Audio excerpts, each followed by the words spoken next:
നമസ്കാരം, ലൂസ് ടോക്കിലേക്ക് സ്വാഗതം. നമസ്കാരം. ഇന്ന് നമുക്ക് പ്രധാനമായും ചർച്ച ചെയ്യേണ്ടത് നമ്മുടെ മാസപ്പടിയുടെ തുടർച്ച തന്നെയാണ്, ഇ ഡി റെയ്ഡാണ്. അതെ. എങ്കിൽ പോലും നമുക്ക് രണ്ട് വിഷയം കടന്നു പോകണം. ഒന്ന്, അമേരിക്ക ഇറാനിൽ വീണ്ടും ഒരു സംഘർഷം രൂപപ്പെട്ടിരിക്കുന്നു. കാരണം ഇത് ഒരു വശത്ത് കൂടെ വെടിനിർത്തൽ പ്രഖ്യാപിച്ചുകൊണ്ട് അത് തുറന്നു കൊടുക്കും, അതിൻ്റെ ഇടയിൽ കൂടെ അമേരിക്ക ആക്രമണം നടത്തുന്നുണ്ട്. പിടികിട്ടുന്നില്ല അല്ലേ? ഒരു പിടിയും കിട്ടുന്നില്ല. കാരണം ട്രംപ് എന്താണ് ചെയ്യുന്നതെന്നുള്ളൊരു പിടിയും കിട്ടുന്നില്ല. മാത്രമല്ല, ഈ അവിടുത്തെ പരമോന്നത നേതാവ് ഇപ്പോഴും അതേ ആരോഗ്യത്തോടെ ഉണ്ടെന്നൊക്കെ പറയപ്പെടുന്നുണ്ട്. അയാളുടെ തന്നെയാണോ തീരുമാനങ്ങൾ ഇറാൻ വരുന്നത് അറിയില്ല. ഇവർ പറയുന്നൊന്നും തന്നെ ട്രംപ് അംഗീകരിക്കുന്നില്ല, ട്രംപ് പറയുന്ന കാര്യം അവർ അംഗീകരിക്കുന്നില്ല. ഇത് എത്ര നാൾ ഏകദേശം ധാരണയിലാകും. ഹോർമുസ് കടലിടുക്ക് തുറക്കാം, ഒപ്പം തന്നെ ബ്ലോക്കേഡ് മാറ്റാമെന്നൊക്കെ പറഞ്ഞു വരികയായിരുന്നു. അതെ. അതിനിടയിലാണ് അവർ ഇറാൻ ആക്രമിച്ചത്. ഇന്ന് തിരിച്ച് അവർ കുവൈറ്റിനെ ആക്രമിച്ചു. ഇനി അമേരിക്ക ഒമാനെ ആക്രമിക്കുമെന്ന് ഭീഷണി മുഴക്കിയിരിക്കുന്നു. ഇത് നമുക്കൊരു സത്യം പറഞ്ഞാൽ ഇത് യുദ്ധം ഉണ്ടോ എന്ന് ചോദിച്ചാൽ ഉണ്ട്, ഇല്ലയെന്ന് ചോദിച്ചാൽ ഇല്ല. ഇതിന് വില കൊടുക്കേണ്ടി വരുന്ന പശ്ചിമേഷ്യയാണ്, യു എ ഇ പ്രത്യേകിച്ച്. കാരണം യു എ ഇ ഇറാന് യു എ ഇ കണ്ടുകൂടാ. അതെ.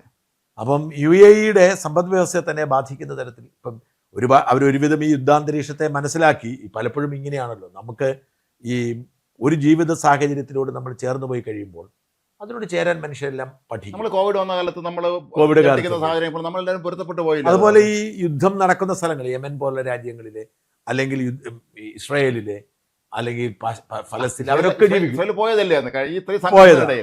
അപ്പൊ അവരൊക്കെ ഇതിന്റെ ഭാഗമായി ജീവിക്കും. അങ്ങനെ യു എ ഇയും ഇനി ഒരുപക്ഷെ ജീവിക്കേണ്ടി വരാം ഏത് നിമിഷവും. ഇത്തരം എന്തായാലും യു എക്ക് ഇസ്രായേലിന്റെ അധിക സംരക്ഷണം കൂടി ഉള്ള എന്നതുകൊണ്ട് കുഴപ്പമില്ല. അവരവിടെ മിസൈൽ തടയാനുള്ള ലോഞ്ചറുകളൊക്കെ കൊണ്ട് വെച്ചിട്ടുണ്ട്. എന്തായാലും വല്ലാത്തൊരു, പ്രത്യേകിച്ച് നമുക്ക് നമുക്കാണ് ഏറ്റവും വലിയ ക്ഷീണം ഉണ്ടാക്കും. മലയാളികൾക്ക് അവിടെ പലരും സോഷ്യൽ മീഡിയയിൽ ഫേസ്ബുക്കിലൊക്കെ ഇടുന്നുണ്ട്, പലരും ജോലി നഷ്ടപ്പെടുന്നു എന്നുള്ള. ഇതൊന്നും ഈ യുദ്ധവുമായി ബന്ധപ്പെട്ട ഒന്നും തന്നെ പറയാൻ കഴിയാത്തത് കൊണ്ട് മാത്രമല്ല അവിടുത്തെ ഈ പ്രതിസന്ധികളെ കുറിച്ച് പോലും പറയാൻ പറ്റത്തില്ല. സോഷ്യൽ മീഡിയയിൽ അപ്പോൾ ഭയങ്കര സ്ട്രിക്റ്റ് ആണ് അവിടുത്തെ നിയമം എന്ന് പറഞ്ഞത്. എന്തായാലും വലിയ പ്രതിസന്ധി തുടരുകയാണ്. എന്താണ് പരിഹാരം എന്നതിനെ കുറിച്ചൊരു ധാരണയുമില്ല. ഇറാനെ ചെറുതായി കണ്ടതിന്റെ കുഴപ്പമാണ്. ഇറാൻ നിസ്സാരമായി കണ്ട. അന്ന് ട്രംപ് പറഞ്ഞു ഞങ്ങൾ 2 ആഴ്ച കൊണ്ട് അങ്ങോട്ട് തീർക്കുമെന്ന് പറഞ്ഞതാണ്. അതിന്റെ കുഴപ്പമാണ്. എന്തെങ്കിലും പരിഹരിക്കട്ടെ നമുക്ക് പ്രാർത്ഥിക്കാം. കാരണം നമ്മുടെയും കൂടെ ഒരു ആവശ്യമാണ് അത്. ഒരു ഇന്ത്യയെ പോലുള്ള രാജ്യങ്ങളൊക്കെ അക്കാര്യത്തിൽ ഇടപെട്ടാൽ ചിലപ്പോൾ ഒത്തുതീർപ്പാകുമായിരിക്കും. പക്ഷേ അതൊക്കെ നമ്മൾ അവർ അംഗീകരിക്കും. ഈ പാകിസ്ഥാൻ പോലത്തെ രാജ്യത്തിനെ പിടിച്ചുകൊണ്ടൊന്നും മധ്യസ്ഥ നിർത്തി എന്തിനാണെന്ന് എനിക്ക് ആദ്യം മനസ്സിലാവാത്തത്. കർണാടകയിൽ അങ്ങനെ അധികാര കൈമാറ്റം ഡി കെ ശിവകുമാർ ശരിക്കും പറഞ്ഞാല് അന്ന് ഡി കെ ശിവകുമാർ മുഖ്യമന്ത്രി ആക്കാത്തതിനെതിരെ കേരളത്തിൽ പോലും ആളൊക്കെ കോൺഗ്രസ് വലിയൊരു വിഷയം. കേരളത്തിൽ ഡി കെ ശിവകുമാർ വലിയ ഹീറോയാണ്. ഇപ്പൊ സത്യപ്രതിജ്ഞ ഇപ്പൊ മാസാണ്. അദ്ദേഹം ഭയങ്കര കൈയടിയാണ് അദ്ദേഹത്തിന്. പക്ഷെ എന്തെല്ലാം വാർത്തകൾ ഈ ദിവസങ്ങൾ വന്നു. എനിക്ക് വളരെ നമ്മുടെ ചാനലുകൾ വായി തോന്നി എഴുതുമെന്ന് പറയുന്നതിന്റെ ഉദാഹരണമാണ്. അതായത് ഖാർഗെ മുഖ്യമന്ത്രിയാവുമെന്ന് പറഞ്ഞ വാർത്തകൾ വന്നു. ഞാൻ അവിടെ കർണാടകയിലെ ചില ജേർണലിസ്റ്റ് വിളിച്ചു, അവരാരും പറഞ്ഞിട്ടില്ല, നമ്മൾ മാത്രം പറഞ്ഞിട്ടില്ല. ആർക്കും അറിയില്ല. ഞാൻ കർണാടകത്തിൽ നമ്മുടെ സുഹൃത്തുക്കൾ ഇടയ്ക്ക് സംസാരത്തിൽ കൊടുത്തു, അങ്ങനെ നിൽക്കാടില്ല എന്ന് പറഞ്ഞു. ആലോചനയില്ല. കോൺഗ്രസിന്റെ പ്രസിഡന്റ് ആയിരുന്ന ഒരാൾ, അയാൾ ഇന്ത്യ പ്രസിഡന്റ് ആയ ഒരാൾ വന്നു. കോൺഗ്രസിന്റെ പ്രസിഡന്റ് ആയാലും ആവാം, കാരണം കോൺഗ്രസ് പ്രസിഡന്റ് വലിയ പദവിയൊന്നുമില്ല. പക്ഷെ അദ്ദേഹത്തിന് എഴുതി നടക്കാൻ വയ്യ. എണീറ്റ് നടക്കാൻ വയ്യാത്ത ആളെ കുറിച്ച് മുഖ്യമന്ത്രി ആക്കി കഴിഞ്ഞു. അദ്ദേഹം അന്ന് കെ സി വേണുഗോപാൽ രാഹുൽ ഗാന്ധി യാത്രയാക്കാൻ വേണ്ടി വീടിന് പുറത്തോട്ട് ഇറങ്ങി വരുമ്പോൾ അദ്ദേഹം നടക്കാൻ വയ്യ. അദ്ദേഹത്തിന് അങ്ങനെ ഉണ്ടാക്കിയാൽ, പ്രത്യേകിച്ച് ഡി കെ ശിവകുമാറിനെ പോലെ ശക്തനായ ഒരാളവിടെ ഉള്ളപ്പോൾ ഇതിപ്പം 2 കൊല്ലം കൂടി ഇനിയുണ്ട്. നല്ലതാണ്. കാരണം ഡി കെ ശിവകുമാറിന്റെ പണത്തിലും ശിവകുമാറിന്റെ കരുത്തിലുമാണ് അവർ പിടിച്ചത്. അപ്പം ഈ 3 കൊല്ലം സിദ്ധരാമയ്യക്ക് കൊടുത്തു, അയാൾ ബഹളമില്ലാതെ പോയി. ഇനി 2 കൊല്ലം ഡി കെ ശിവകുമാർ നയിച്ചു മുമ്പോട്ട് പോയാൽ കോൺഗ്രസിന് തുടർ ഭരണത്തിനും ഗുണമുണ്ടാവും. എനിക്ക് തോന്നുന്നു ഒരുപക്ഷെ കേരളത്തിന്റെ ആ ഒരു രീതിയാണ് അവിടെ അവലംബിച്ചെന്ന് തോന്നുന്നത്. പക്ഷേ അതെ, ജനവികാരം. പക്ഷെ അവിടെ അന്ന് ഡി കെ ശിവകുമാറിന് അനുകൂലം ഉണ്ടായിട്ട് ആക്കിയില്ല. പക്ഷെ അതാണ് നല്ലത്. ഇവിടെയും ചെയ്യേണ്ടിയിരുന്നത് സതീശനെ 2ാം ഘട്ടത്തിലാക്കുമായിരുന്നെങ്കിൽ ആ സതീശൻ വികാരം പെട്ടെന്ന് ശക്തമാവുകയും ആ വികാരത്തിൽ അടുത്ത തെരഞ്ഞെടുപ്പ് നടക്കുകയും ചെയ്യുമ്പോൾ ഉണ്ടായിരുന്നൊരു ഗുണമുണ്ട്. ഇതിപ്പോ എന്ത് സംഭവിക്കുന്നത് കണ്ടറിയണം. ഇപ്പോഴത്തെ വികാരം കുറഞ്ഞു. കാരണം ഞാൻ ഈ വിഷയത്തിലേക്ക് കാണുമ്പോൾ, നമ്മൾ കേരളത്തിലെ ഇ ഡിയുടെ സംഭവത്തെക്കുറിച്ച് കാണുമ്പോൾ എനിക്ക് വളരെ നിരാശയും വേദനയും ദുഃഖവുമുണ്ട്. കാരണം ഒന്ന്, നമ്മൾ ഇതുവരെ കണ്ടതിൽ നിന്ന് വ്യത്യസ്തമായ ഒരു സതീശനെ കണ്ടു തുടങ്ങിയിട്ടുണ്ട്, ഇല്ലേ? കണ്ടു തുടങ്ങിയിട്ടുണ്ട്. നമ്മളിപ്പം സതീശനെ ഇഷ്ടപ്പെടാൻ കാരണം പിണറായി വിജയൻ മാധ്യമങ്ങളോട് കാണിക്കുന്ന സമീപനം, അതായത് മാധ്യമങ്ങളോട് ജനങ്ങളോട് പരിഗണിക്കുന്നില്ലായിരുന്നല്ലോ. അപ്പം പത്രക്കാരേക്ക് ഉത്തരം പറയത്തില്ല, ചോദിച്ച ബഹളം വെക്കും, തറുതല പറയും, ഇറങ്ങിപ്പോ. അപ്പോൾ പിണറായി ഈ വി ഡി സതീശൻ എല്ലാ ചോദ്യങ്ങൾക്കും ഉത്തരം പറഞ്ഞൊരു മുഖ്യമന്ത്രി. പക്ഷെ ഇന്ന് അദ്ദേഹം ഡൽഹിയിൽ വെച്ച് ഒരു ചോദ്യത്തിനും ഉത്തരം പറയാൻ ചിരിക്കുന്നു, തല ഇങ്ങനെ അല്ല അത്രയുമെങ്കിലും ആശ്വാസം. പിണറായിയെ പോലെ ചിരിച്ചു, അഹങ്കാരം പുറത്ത് പറഞ്ഞില്ല. പക്ഷേ കേരളത്തിലെ മുഖ്യമന്ത്രി വളരെ നിർണായകമായ ഒരു സംഭവം കേരളത്തിൽ നടക്കുമ്പോൾ അത് അഭിപ്രായം പറയണം. അദ്ദേഹത്തിന് പറയാൻ എന്താണ് തടസ്സം? ആരും പേടിക്കേണ്ട ആവശ്യമില്ല. അല്ല, അല്ലെങ്കിൽ തന്നെ പറയാൻ എന്താ തടസ്സം? അദ്ദേഹത്തിന് ഞാൻ ഡൽഹിയിൽ ഉള്ളപ്പോഴാണ് ഈ റെയ്ഡ് നടന്നിരിക്കുന്നത്. ഞാനിത് എങ്ങനെ അറിയും? നിങ്ങൾ എന്താ പറയുന്നത് ചോദിക്കാമല്ലോ. അതെ, ആഭ്യന്തരമന്ത്രി പോലും പറഞ്ഞ് അറിഞ്ഞില്ലെന്നാണ്. അത് അല്ലെങ്കിൽ ആഭ്യന്തരമന്ത്രി ചർച്ച ചെയ്യുമെന്ന് പറയാമല്ലോ. എന്താണ് സംഭവിച്ചത് പറയാം. വീഴ്ചയായി തന്നെ കാണേണ്ടി വരും. എനിക്ക് അതിനേക്കാൾ ആശങ്കയും ദുഃഖവും സങ്കടവും ഉണ്ടാക്കിയത് എൻഫോഴ്സ്മെന്റ് ഡയറക്ടറേറ്റ് ഉദ്യോഗസ്ഥന്മാർ ആക്രമിക്കപ്പെട്ട സംഭവത്തിലെ കേരള പോലീസിന്റെ വീഴ്ചയാണ്. അത് നമ്മൾ സത്യം പറഞ്ഞാൽ കേരളം ഇന്നോളം കണ്ടിട്ടില്ലാത്ത തരത്തിലുള്ള അത്രയും അതപ്പതമാണ് കേരള പോലീസിന് സംഭവിച്ചത്. ഇന്ത്യയിൽ ഏറ്റവും നല്ല പോലീസ് സേനയെന്ന് ഒരു കാലത്ത് പേരെടുത്തിരുന്ന കേരള പോലീസിന് നമ്മൾ ഇന്നലെ ദൃശ്യങ്ങൾ കണ്ടുകൊണ്ടിരിക്കുകയല്ലായിരുന്നു. ഈ ED ഉദ്യോഗസ്ഥന്മാർ അവിടെ നിന്ന് ഇറങ്ങി വരാൻ നേരത്തെ അവർ വിളിച്ചു ചോദിച്ചു, ഞങ്ങൾ സേഫ് ആണോ, ഞങ്ങൾക്ക് എൻ്റെ ഉറപ്പാണോ എന്ന് ചോദിച്ചാൽ ഉറപ്പല്ല വന്നോളാം പറഞ്ഞിട്ട് ഒരു പൈലറ്റ് എസ്കോട്ടോ ഒന്നുമില്ലല്ലോ. ഇവർ നേരെ ഈ കാർ ഇറങ്ങി ഒരു തല്ലിപ്പൊട്ടിക്കും, ഓരോരോ കാറായിട്ട് ഇറങ്ങി ഒരു തല്ലിപ്പൊട്ടിക്കുന്നു. എന്താണ് അവിടെയാണ് ഞാൻ പറഞ്ഞത്. ഇപ്പോഴും ഈ VD സതീശനോ രമേശ് ചെന്നിത്തലയ്ക്കോ കോൺഗ്രസ് പാർട്ടിക്കോ ഇവർക്ക് ജയ് വിളിക്കുന്ന ആരാധകർക്കോ മനസ്സിലാവാത്ത ചില കാര്യങ്ങളുണ്ട്. ഭരണം എന്ന് പറയുന്നത് അത്ര എളുപ്പമുള്ള പണിയല്ല. ഈ VD സതീശൻ ഇതുവരെ ഭരിച്ചിട്ടില്ല. അത് MLA മാത്രമായിരുന്നിട്ടുള്ളൂ. പ്രതിപക്ഷ MLA എന്ന നിലയിലോ പ്രതിപക്ഷ നേതാവ് എന്ന നിലയിലോ അദ്ദേഹത്തിനെ എന്തിനേയും വിമർശിക്കാം. അത് സോഷ്യൽ മീഡിയയിലോ പ്രസംഗത്തിലോ മതി. അതേസമയം ഭരണം അങ്ങനെയല്ല. ഒരു സ്റ്റേറ്റിനെ മുമ്പോട്ട് നീക്കണം. സംസ്ഥാനത്തെ CEO ആണ് ശരിക്കും. അപ്പോൾ അതിൽ വലിയ പാളിച്ചകൾ പറ്റുന്നു. ഒന്ന്, സതീശൻ സമയം തികയുന്നില്ല. അപ്പം ഞാൻ ഒരു കാര്യത്തിന് വേണ്ടി ഇന്ന് അന്വേഷിക്കുകയാണ്. അപ്പോൾ കഴിഞ്ഞ 3-4 ദിവസമായിട്ട് സതീശൻ ഓഫീസിൽ ഒരു ഫയൽ ഒപ്പുവെച്ചിട്ടില്ല. കാരണം എന്താണ്? സതീശൻ ഡൽഹിക്ക് പോകുന്നു 2 തവണ, ഡൽഹി തിരിച്ചു വരുന്നു, ബാക്കി ആളുകളെ കാണേണ്ടതുണ്ട്. ഇന്നിപ്പോൾ പാണക്കാട് തങ്ങളെ വീട്ടിൽ പോയിട്ടുണ്ട്. അപ്പോൾ അദ്ദേഹത്തിന് ഓഫീസിൽ വന്നിട്ട് ഫയൽ നോക്കാനോ ഒപ്പുവെക്കാൻ, ഫയൽ നോക്കാതെ അത് ഒപ്പുവെക്കത്തില്ല. പിണറായി വിജയൻ അല്ല. അതെ. അപ്പൊ ഈ ഫയൽ നോക്കാൻ സമയം വേണ്ടേ? അല്ല, അതിന് സമയം കണ്ടെത്തണം. അദ്ദേഹം കുറെ വ്യക്തിപരമായ കാര്യങ്ങൾ മാറ്റി വെച്ചേ പറ്റൂ. ഈ മുഖ്യമന്ത്രി എന്ന് പറയുന്നത് പൊളിറ്റിക്കൽ നീക്കങ്ങൾ കുറച്ച് മാറ്റി വെച്ച് ഈ ഫയൽ നോക്കിയില്ലേ എല്ലാം. ഞാൻ ഉദാഹരണം, ഞാൻ വിളിക്കാൻ കാര്യവും അന്വേഷിക്കാൻ കാര്യവും എനിക്ക് വളരെ നിരാശയുള്ളത് B. അശോകും പ്രശാന്തും ജോലി കയറിയില്ല എന്നതാണ്. അതെ, 2 ആഴ്ച ആവുന്നല്ലോ. എനിക്ക് അവരെ ഞാൻ 2 ദിവസമായിട്ട് അവർ വിളിക്കുന്നില്ല. കാരണം എനിക്കൊരു ചമ്മല്. നമ്മൾ അവരെ വിളിച്ചിട്ട് എന്തായി എന്ന് ചോദിച്ചാൽ ചിലപ്പം ഞാൻ കഴിഞ്ഞ ദിവസങ്ങൾ വിളിച്ചപ്പോൾ അശോകൻ സാറ് ചൂടായി. എന്നോട് ആ ചൂടാവൽ എന്നോടാന്ന് ഞാൻ കരുതുന്നില്ല, ഭരണ സംവിധാനത്തോടാണ് ഞാൻ കരുതുന്നത്. എന്താ അറിയേണ്ടത് എന്ന് എന്നോട് ചോദിച്ചു. ഞാൻ പേടിച്ചു പോയി, ഞാൻ നിർത്തി.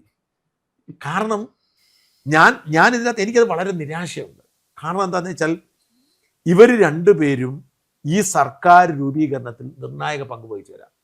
അതായത് മറുനാടനെ പോലുള്ള ആളുകളടക്കം ആയിരക്കണക്കിന് സാധാരണ മനുഷ്യർ പിണറായിയുടെ ദുരിതത്തിനിരയായിട്ട് ഈ ഭരണം അവസാനിക്കണമെന്ന് ആത്മാർത്ഥമായി ആഗ്രഹിച്ചു പ്രാർത്ഥിച്ച് അതിനുവേണ്ടി അവരവരുടേതായ പണി ചെയ്തു. അണ്ണാറക്കണ്ണനും തണ്ണാലായതുപോലെ പണി ചെയ്തു. ഞാൻ അങ്ങനെ ചെയ്തിട്ട് അത് പ്രതിപക്ഷ നേതാവ് VD സതീശൻ കൃത്യമായി ഉപയോഗിക്കുകയും ചെയ്തു. അങ്ങനെ അധികാരത്തിലെത്തി കഴിയുമ്പോൾ നമ്മൾ ആഗ്രഹിക്കുന്ന അങ്ങനെ എത്തപ്പെട്ടിരുന്ന ഒരു സാഹചര്യം, അതിനൊരു ഫുൾഫിൽമെന്റ്, കംപ്ലീഷൻ എന്ന് പറയുന്നത് നടത്തിയത് ഈ 2 IAS-കാരാണ്. അതെ, അതിന്റെ പ്രധാനമായ അവരുടെ വാക്കുകൾ അത് വളരെ പ്രധാനപ്പെട്ട നടപടികൾ അവർ കൃത്യമായി പറഞ്ഞു എന്തൊക്കെയാണ് സംഭവിക്കുന്നത് തുറന്നു പറഞ്ഞു. അതായത് ഞാൻ പറയുമ്പോൾ ഒരുപക്ഷെ എനിക്ക് യൂട്യൂബിൽ വരുമാനം ഉണ്ടാക്കാൻ വേണ്ടെന്ന് പറയാം. VD സതീശൻ പറയുമ്പോൾ പ്രതിപക്ഷ നേതാവാണെന്ന് പറയാം. സോഷ്യൽ മീഡിയ പറയുമ്പോൾ ഇതെല്ലാം CPM വിരുദ്ധ, കമ്മ്യൂണിസ്റ്റ് വിരുദ്ധ സാമ്രാജ്യത്തെ ചേരിയാണെന്ന് പറയാം. പക്ഷേ പിണറായി വിജയനൊപ്പം 10 വർഷം സേവനമനുഷ്ഠിച്ച ബുദ്ധി കൊണ്ട് പരീക്ഷ എഴുതി ജയിച്ച 2 IAS-കാർ കാര്യകാരണ സഹിതം വിശദീകരിക്കുകയാണ് എന്തുകൊണ്ട് ഭരണം പോകുന്നത്. ആരും ചെയ്യാൻ ധൈര്യപ്പെടാത്തൊരു കാര്യമാണ്. അല്ല, എന്തുകൊണ്ട് PK കുഞ്ഞാലിക്കുട്ടിയൊക്കെ പോലെയുള്ള വളരെ എക്സ്പീരിയൻസ് ആയിട്ടുള്ള മന്ത്രിമാർ ഈ മന്ത്രിസഭയിലുണ്ട്. നമ്മൾ സത്യപ്രതിജ്ഞ ചെയ്യപ്പോഴേ പറഞ്ഞിരുന്നത്, എന്തായാലും VD സതീശൻ അധികാരത്തിൽ നിന്ന് ഇരുന്നിട്ടില്ലെങ്കിലും ഈ ചുറ്റിനും ഇത്രയും എക്സ്പീരിയൻസ് ആയിട്ടുള്ള ആളുകളുണ്ടല്ലോ, അവരെല്ലാം കൂടെ ചേർന്ന് സഹായിക്കുക, അങ്ങനെ കാര്യങ്ങൾ ഭംഗിയായി മുന്നോട്ട് കൊണ്ടുപോയി ചെയ്യുന്നതാണ്. അവരാരും ഇതിന് ഇടപെടുന്നില്ല. അല്ല, അതിന്റെ കാര്യം എന്ന് വെച്ചാൽ ഈ മുഖ്യമന്ത്രിക്ക് നേരമില്ലെന്ന്. മുഖ്യമന്ത്രിക്ക് പൊളിറ്റിക്കൽ നീക്കങ്ങൾ നടത്തണം. മുഖ്യമന്ത്രിക്ക് ഒരുപാട് കാര്യം, ഇതിൻ്റെ ഇടയിൽ മുഖ്യമന്ത്രിക്ക് ഈ മറ്റേ പൂക്കിയാവണം, അവിടെ പോകണം, ഇവിടെ പോകണം, ഉദ്ഘാടനം ചെയ്യാൻ എത്രയോ സ്വീകരണങ്ങൾ ഈ ദിവസങ്ങളുണ്ടായി. സ്വാഭാവികം സംശയിക്കേണ്ടത് പിണറായി സംഭവിച്ചാൽ PR സംഘം അങ്ങനെ ഇദ്ദേഹത്തെ കൊണ്ട് ഇതൊക്കെ ചെയ്യിക്കുന്നുണ്ടോ.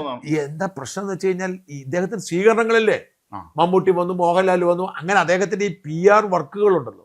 ഞാൻ ഈ ഒളിമ്പിക്സ് പോലുള്ള വലിയ മത്സരങ്ങൾ കഴിഞ്ഞ് വരുന്ന താരങ്ങൾ, ഏഷ്യൻ ഗെയിംസ് മെഡൽ മേടിച്ച താരങ്ങൾക്കൊക്കെ സംഭവിക്കുന്നത് ഇവർ ഈ സ്വീകരണം ഏറ്റുവാങ്ങി നടന്ന് ഇവരുടെ പരിശീലനം പോകും, പിന്നെ അവർക്ക് മെഡൽ കിട്ടത്തില്ല. ഇത് ഒരവസ്ഥയുണ്ട്. ഇതന്നെ ഈ ഒരു കായിക താരം എല്ലാ ദിവസവും ചെയ്യേണ്ട സാധനമാണ് പ്രാക്ടീസ്. ഇത് തന്നെയാണ് വി ഡി സതീശനെ പറ്റിക്കൊണ്ടിരിക്കുന്നത്.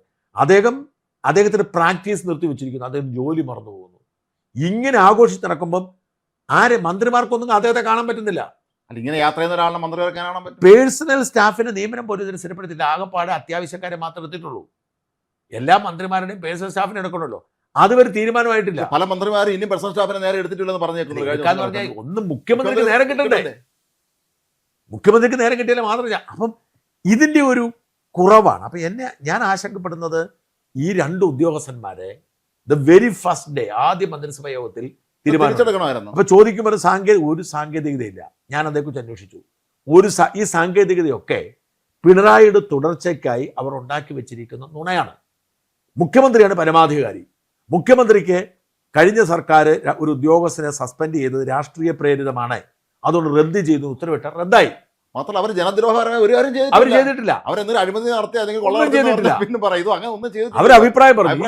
ഈ സർക്കാരിന്റെ പോളിസി ഏതൊരു വ്യക്തിക്കും അഭിപ്രായ സ്വാതന്ത്ര്യമുണ്ട്, ആ അഭിപ്രായ സ്വാതന്ത്ര്യം ഉപയോഗിച്ചതിൽ ആരുടെ നടപടി ഉണ്ടാകാൻ പാടില്ല എന്ന് പറഞ്ഞ് ഒപ്പിടാവുന്നു. ഇത് മനഃപൂർവ്വം വൈകിപ്പിക്കുന്നതാണ്. എന്താ കാരണം?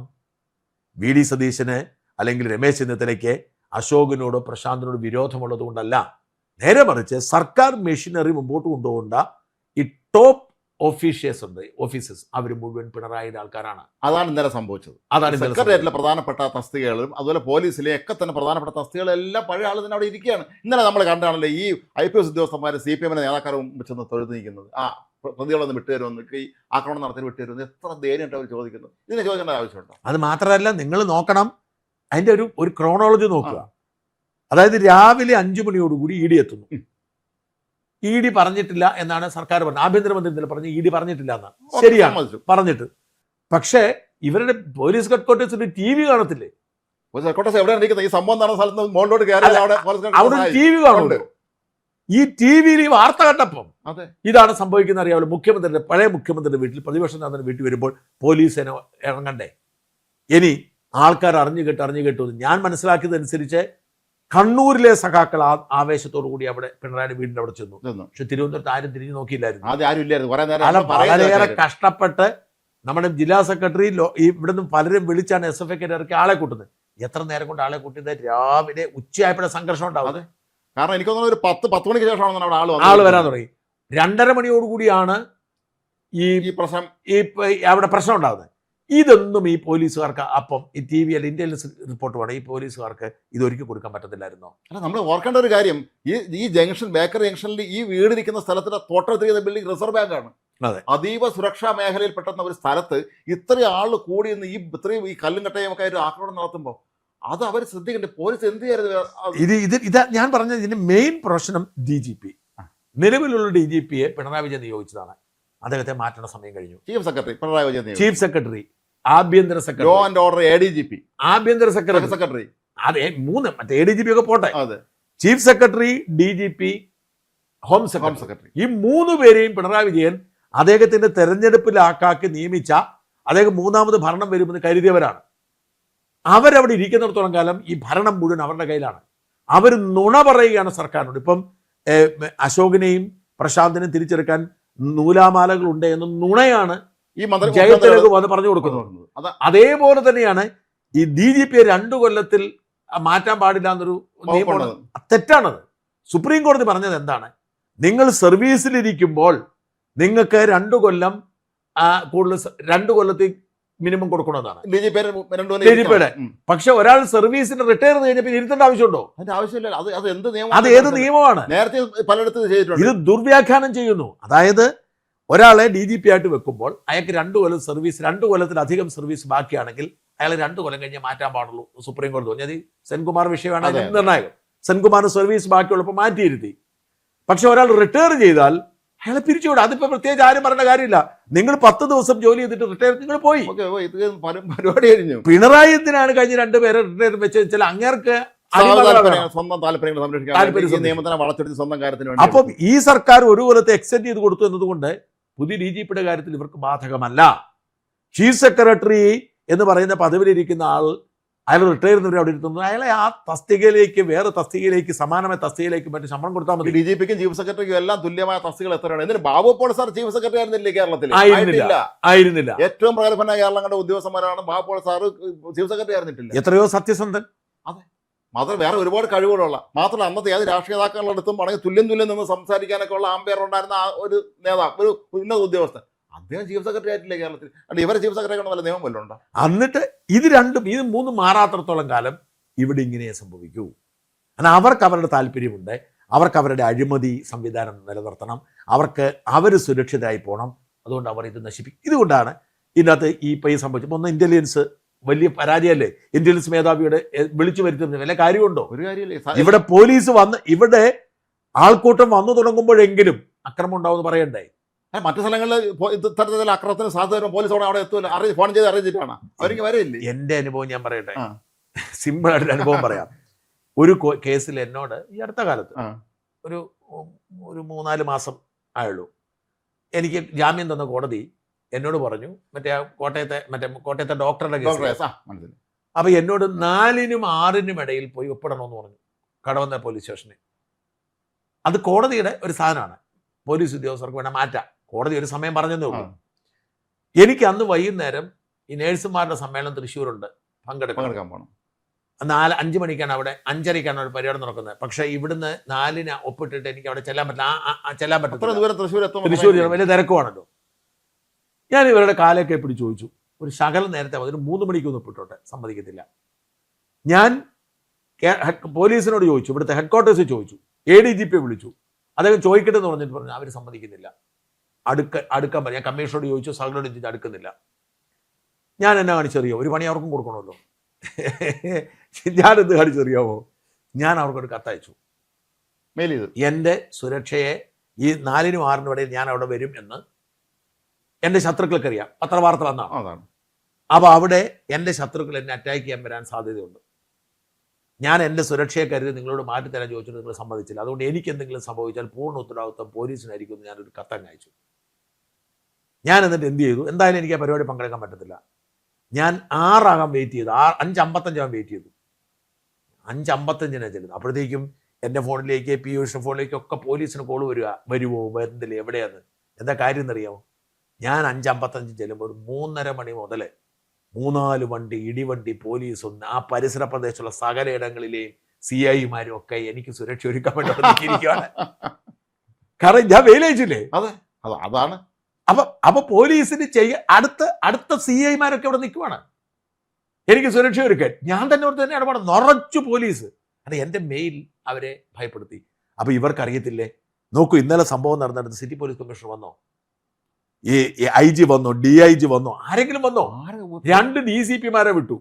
ഈ DCPമാരെന്ന് പറഞ്ഞാൽ പിള്ളേരാ, 3 വർഷം 2 വർഷമൊക്കെ ആയിരിക്കും സർവീസ് ഉള്ളത്. അതായത് അവരെ ASP ആയിട്ട് ആദ്യം, മലയാളിയല്ല, ASP ആയിട്ട് ആദ്യം കയറും.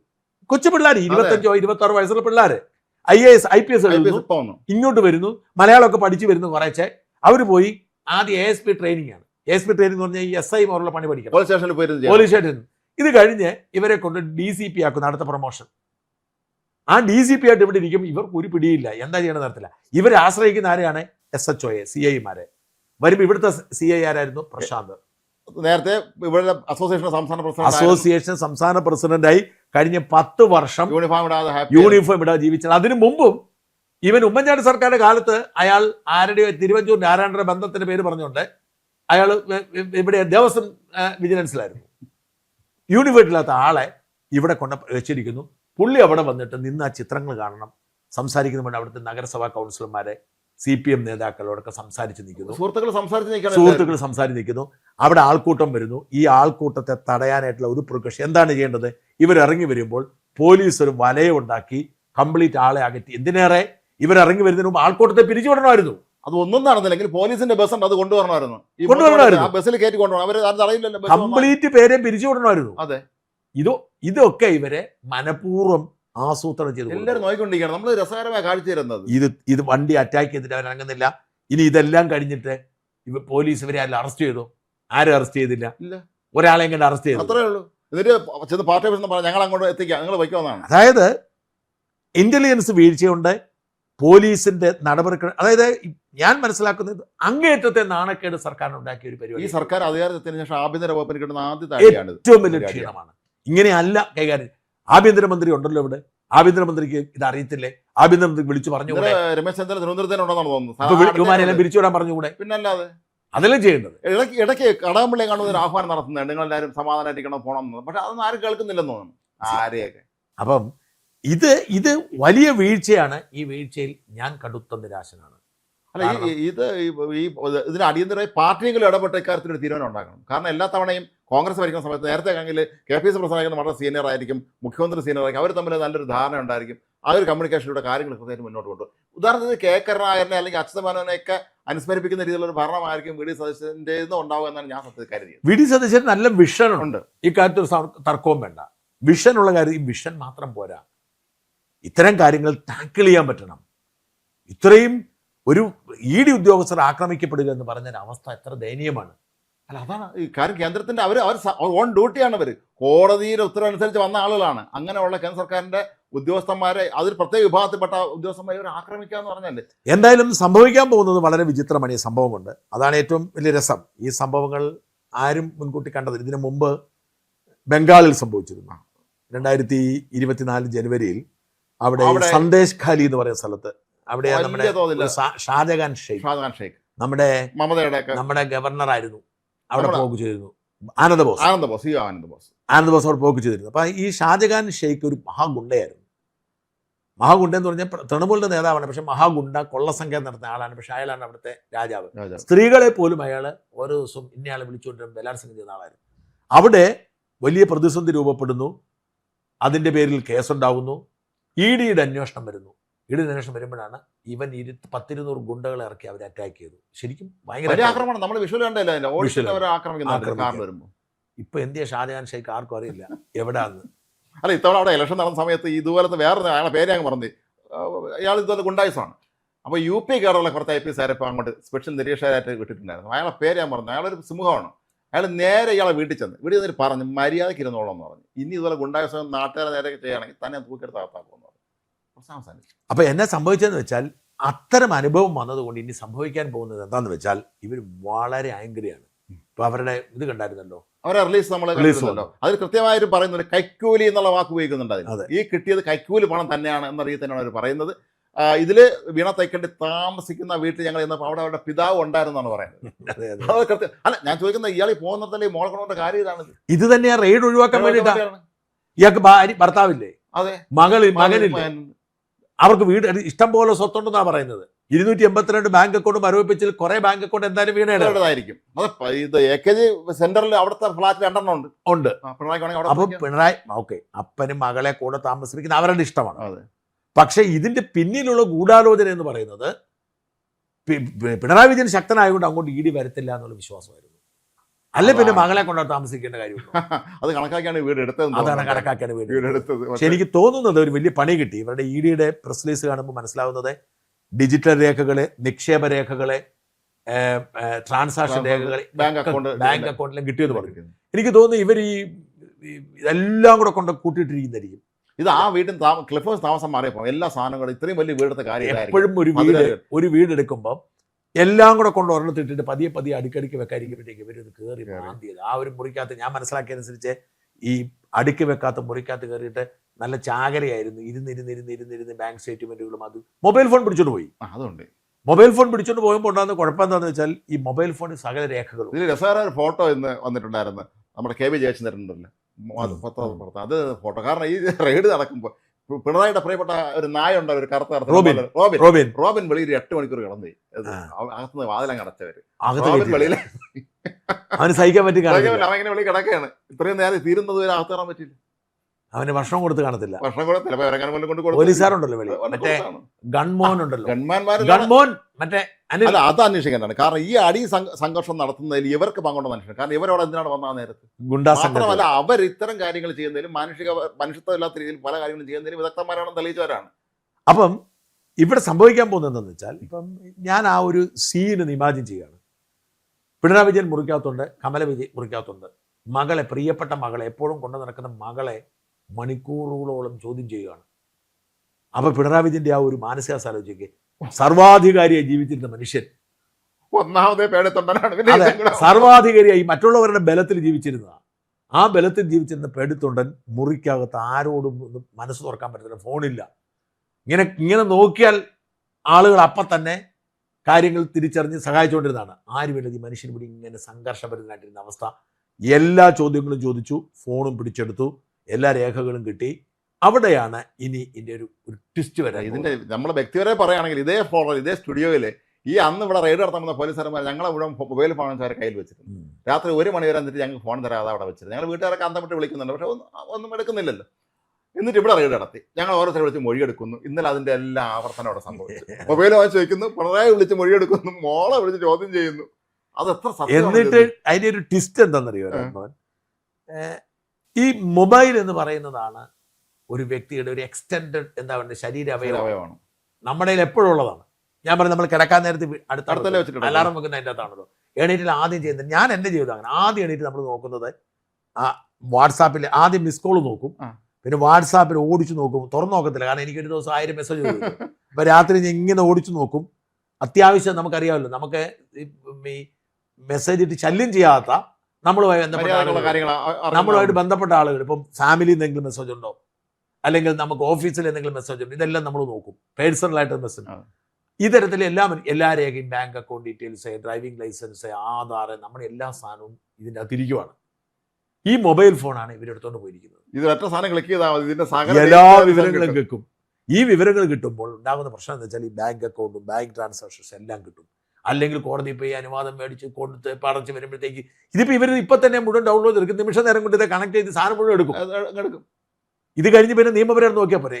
അപ്പം നിക്ഷേപങ്ങൾ, ഇവർക്ക് എങ്ങനെ നിക്ഷേപം, ഏതെല്ലാം സാമ്പത്തിക ഇടപാടുണ്ടായിരുന്നു, ഏതെല്ലാം ഇതൊക്കെ വരുമ്പം സംഭവിക്കാൻ പോകുന്ന 2 കാര്യം കൂടിയുണ്ട്. ഒന്ന്, ഈ കേസിൽ നമ്മൾ എപ്പോഴും മനസ്സിലാക്കേണ്ട കാര്യം, ഇതൊരു വീണ വിജയൻ എന്ന് പറയും. ഒന്ന്, പലർക്കും അറിയാത്തൊരു കാര്യം, പിണറായി വിജയനെ ഇതിൽ പ്രതിയല്ല. അതാണ് നമ്മുടെ ഏറ്റവും അതിൽ പറയുന്നുണ്ട്. പിണറായി വിജയന്റെ പ്രതി അല്ല. പിണറായി വിജയനോ CPM ഇതുമായിട്ട് യാതൊരു ബന്ധവുമില്ല. പിണറായിയുടെ മകള് മാത്രമാണ്. മകൾ അപ്പന്റെ കൂടെ താമസിക്കുന്നത് കൊണ്ടാണ് അവിടെ സംഭവിച്ചത്. അല്ലെ പോകത്തില്ല, മകള് വേറെ വീട്ടിലാണ് താമസിച്ചിരുന്നെങ്കിൽ അവിടെ പോകത്തുള്ളായിരുന്നു.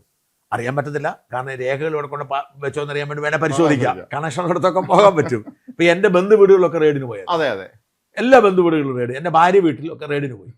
അപ്പം ഈ വിവരങ്ങൾ കിട്ടുന്നതോടുകൂടി ഈ സാമ്പത്തിക സ്രോതസ് മുഴുവൻ കൃത്യമായിട്ട് കിട്ടും.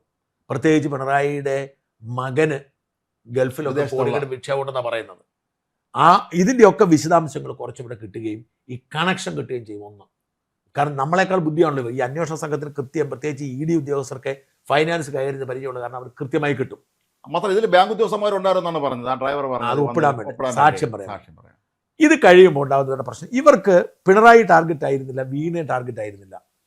അവരുടെ കമ്പനിയുടെ മെയിൻ പ്രതി എന്ന് പറഞ്ഞ ശശിയുടെ കർത്തയാണ്. 160 കോടി രൂപ സാമ്പത്തിക തിരിമറി നടത്തിയിരിക്കുന്നത് കള്ളപ്പണ ഇടപാടാണ്, കൈക്കൂലിയാണ്. അത് എല്ലാവർക്കും കൊടുത്തിട്ടുണ്ട്. ഞാൻ ഇന്നലെ പറഞ്ഞ മാതിരി PK കുഞ്ഞാലിക്കുട്ടിക്കും പിണറായി വിജയനാണ് ഏറ്റവും കൂടുതൽ കൊടുത്തിരിക്കുന്നത്. എല്ലാവർക്കും കൊടുത്തിട്ടുണ്ട്. എല്ലാ BJP നേതാക്കൾക്ക് പോലും കൊടുത്തിട്ടുണ്ട്. പത്രക്കാർക്കുണ്ട്, എല്ലാ മാസവും വടയാർ സുനിലിന് കൃത്യമായിട്ട് കൊടുക്കുന്നുണ്ടായിരുന്നു. അപ്പൊ എല്ലാ ആളുകൾക്കും പണം കൊടുത്തിരിക്കുന്നതിന്റെ ഫുൾ തെളിവുകളുണ്ട്. ഇതിന്റെ അന്വേഷണം മുമ്പോട്ട് പോകും. അപ്പൊ ഇവര് വീണയുടെ സ്റ്റേറ്റ്മെന്റ് എടുക്കാൻ വന്ന ഇവർക്കുണ്ടായ ഒരു പ്രശ്നം, ഈ ഭയങ്കരമായ എതിർപ്പുണ്ടായി. ഇവരുടെ ഒരു റൊട്ടീൻ അനുസരിച്ച്, ഒരു രീതി അനുസരിച്ച് ആദ്യം ചോദ്യം ചെയ്യേണ്ടത് കർത്തയാണ്. പക്ഷെ ഇവരിനി ചെയ്യാൻ പോകുന്നത് വീണയായിരിക്കും. കാരണം വീണ പ്രകോപിപ്പിച്ചത് കൊണ്ട് ഇവരിനി അടിയന്തരമായിട്ട് ED വീണയ്ക്ക് നോട്ടീസ് കൊടുക്കും. ഒന്ന് ചോദ്യം ചെയ്ത സാധനങ്ങൾ അവരുമായിട്ട് കമ്പയർ ചെയ്യുമ്പോൾ കൂടുതൽ ചോദ്യം ചെയ്യൽ ഹാജരാകാൻ നോട്ടീസ് കൊടുക്കും. ഇവരെന്ത് ചെയ്യും? പതിവ് രീതി അനുസരിച്ച് ഈ നോട്ടീസ് റദ്ദ് ചെയ്യണം എന്ന് പറഞ്ഞുകൊണ്ട് കോടതി പോകും. കോടതിയിൽ ഇവർ പറയാൻ പോകുന്നത് നിയമത്തോട് യാതൊരു ബഹുമാനമില്ലാത്തവരാണ്, ഞങ്ങളൊരു കേസ് അന്വേഷിക്കാൻ കോടതിയുടെ അനുമതിയോടെ ചെന്നപ്പോൾ ഞങ്ങളെ ഓടിച്ചിട്ടടിച്ചു, ഞങ്ങളെ ഓടിച്ചിടിച്ചു, തല്ലി, മുദ്രാവാക്യം വിളിച്ചു, നിയമവാഴ്ച ഇവിടെ ഇല്ലാതെ ആക്കുകയാണ് പാർട്ടിയുടെ ഹുങ്കിനെ എന്ന് പറഞ്ഞാൽ കോടതി എന്ത് ചെയ്യും? കോടതിയെ സംബന്ധിച്ചിടത്തോളം ഇവർക്ക് മാത്രമല്ല, കോടതികൾ നീതി ചെയ്യുന്നു എന്ന് പറയുമ്പോഴും അവർ മനുഷ്യരായതുകൊണ്ട് തന്നെ അവർക്ക് ചില പേടി അവരെയും കാണും. അതുകൊണ്ടാണ് പലപ്പോഴും ഈ പിണറായി 10 വർഷം ഭരിച്ചപ്പോഴത്തേക്കും പല ജഡ്ജിമാർക്കും ചില കാര്യങ്ങൾ ഒരു വിട്ടുവീഴ്ച ഉണ്ടായിരുന്നു. അത് മാറി, കാരണം ഭരണം പോയല്ലോ. ഭരണം പോയി ഒരിക്കലും വരാനും പോകേണ്ട ഇനി വരാനും പോകുന്നില്ലല്ലോ. പിണറായി ഇല്ലല്ലോ. അപ്പൊ അതുകൊണ്ട് തന്നെ സംഭവിക്കാൻ പോകുന്നതെന്ന് വെച്ചാൽ ഇവരുടെ ടാർഗറ്റ് വീണയായി മാറും. ഈ വീണ ഇവർ ചോദ്യം ചെയ്യും. ചോദ്യം ചെയ്യാൻ വിളിച്ചാൽ ഇവർ നോട്ടീസ് കൊടുക്കും. ചോദ്യം ചെയ്താൽ ഇവർ പലതവണ വിളിച്ച് ചോദ്യം ചെയ്യും. അറസ്റ്റ് ചെയ്യാനുള്ള സാധ്യതയുണ്ട്. കാരണം ഒരു ED കേസിൽ ആരെ അറസ്റ്റ് ചെയ്യാൻ വകുപ്പുണ്ട്. അതെ, കള്ളപ്പണ ഇടപാട് കഴിഞ്ഞാൽ അറസ്റ്റ് ചെയ്യാം. ED ഉണ്ട്. SFIയുടെ കേസിൽ ഡൽഹി ഹൈക്കോടതി സ്റ്റേ മാറിയാൽ മതി. അത് ഡൽഹി ഹൈക്കോടതി കിടക്കുവാണ്. അതെ, ആ കേസ് കിടപ്പുണ്ട്. അപ്പൊ ഇങ്ങനെ ഇനി വരാൻ പോകുന്ന ദിനങ്ങൾ പിണറായി വിജയന് ഉറക്കം. അത് അടിയന്തരാവസ്ഥ കഴിഞ്ഞിട്ട് അന്ന് വന്ന ജനതാ പാർട്ടി കൂടുതൽ കേസെടുത്തത് ഇന്ദിരാഗാന്ധിയുടെ മകനെ സഞ്ജയ് ഗാന്ധിയാണ് ടാർഗറ്റ് ചെയ്തത്. അതെ, ഇന്ദിരാഗാന്ധി കേസ് വന്നു, അറസ്റ്റൊക്കെ ചെയ്തെങ്കിൽ സഞ്ജയ് ഗാന്ധിക്കിട്ടാണ് അവർ ശരിയായ രീതിയിലുള്ള അറ്റാക്ക് നടത്തിയത്. അത് അയാൾക്കൊപ്പം നിന്നവര്. അതിവിടെ സംഭവിക്കാം. ഓർക്കണം, ഇനി വരാൻ പോകുന്നത് പിണറായി വിജയന് ഉറക്കം വരാത്ത ദിനങ്ങളായിരിക്കും. കാരണം മകൾ ഈ പ്രത്യേകിച്ച് ഈ കേസുമായി സംഭവിച്ചത് ഇന്നെന്തോ ഒരു ഖേദപ്രകടനമൊക്കെ നടത്തിയിട്ടുണ്ടോ? CPM ഒരു ഖേദപ്രകടനം വന്നിട്ടുണ്ട്. അധ്വാനിക്കുന്ന തൊഴിലാളി വർഗത്തിന്റെ നേരെ ഉണ്ടായ, കാരണം മറ്റേ കാറ് തല്ലി തകർത്തല്ലോ. അത് CITU കാരാണെന്നാണ് പറയുന്നത്. CITU നേതാവൊന്നുമല്ല, അവർ CITU മെമ്പർഷിപ്പ് കണ്ടുള്ളവരാണ്. അത് അവർക്ക് വലിയ നാണക്കേട്. നമ്മൾ എല്ലാം ഉൾപ്പെടെ എല്ലാ മാധ്യമങ്ങളും സ്വന്തം പാർട്ടിക്കാരൻ അറ്റാക്ക് ചെയ്യുന്ന ജീവിത ഉപാധി ഇല്ലാതാക്കിയെന്ന് പറഞ്ഞു. അപ്പൊ അത് എന്താ നന്നായി കൊടുക്കാന്ന കാർ അങ്ങനെ എന്തൊക്കെ ക്ഷമാപണത്തിലാണ്. മാത്രമല്ല ഇന്നലെ ഉച്ചശേഷം കണ്ടോ ഈ ഇവരെല്ലാവരും ഈ ശരീരഭാഷ മാറി. ജോയിയുടെ അല്ലെങ്കിൽ ശിവൻകുട്ടിയുടെ ഇവരെല്ലാവരും ശരീരഭാഷ മാറി. അത് കുറച്ചുകൂടെ ഒരു വിനയഭാവം. കാരണം ഇതിന്റെ അപകടം അവർക്ക് മനസ്സിലായി. പാർട്ടി ഇവിടെ ഒരു പൊളിറ്റിക്കൽ ലക്ഷ്യങ്ങളുണ്ടായിരുന്നു. പിണറായി വിജയനെതിരെയുള്ള വല്ലാത്ത വികാരം പാർട്ടിക്കാർക്കിടയിലുണ്ട്. ജനങ്ങൾക്കിടയിലുള്ള പൊക്കോട്ടെ, അത് പോയി, അതിന്റെ ഫലം കഴിഞ്ഞു. ഇനി 5 കൊല്ലം കഴിഞ്ഞ് വറി ചെയ്താൽ മതി. പക്ഷെ പാർട്ടിക്കാർക്കിടയിലുള്ള ഈ വികാരം അത് താഴത്തെ തട്ടിലേക്ക് പോകും, രൂക്ഷമാകും. ഇപ്പം മുകളിലാണുള്ളത്, താഴത്തുള്ള കമ്മിറ്റികളിലേക്ക് അതെല്ലാം മാറ്റിമറിക്കുന്ന തരത്തിൽ ഈ പിണറായിക്ക് അനുകൂല സാധനം പിണറായി വീണ്ടും പിടിച്ചു കയറുകയും. പക്ഷെ അതുകൊണ്ട് പിണറായി തൽക്കാലം പാർട്ടി രക്ഷപ്പെടും. പക്ഷെ പണി കിട്ടാൻ പോകുന്ന പിണറായിയുടെ മകളുടെ കേസ് മുറുകും. അവർക്ക് ഇനി പിണറായി കൊണ്ട് നോക്കേണ്ട കാര്യമില്ല. മകളുടെ കേസ് മുറുകും. അക്ഷരാർത്ഥത്തിൽ ഇനി അറസ്റ്റ് പോലും സംഭവിച്ചാൽ അത്ഭുതപ്പെടേണ്ടത് പിണറായിക്ക് ഇനി പിണറായിലേക്കുള്ള വാതിലായി മാറാം.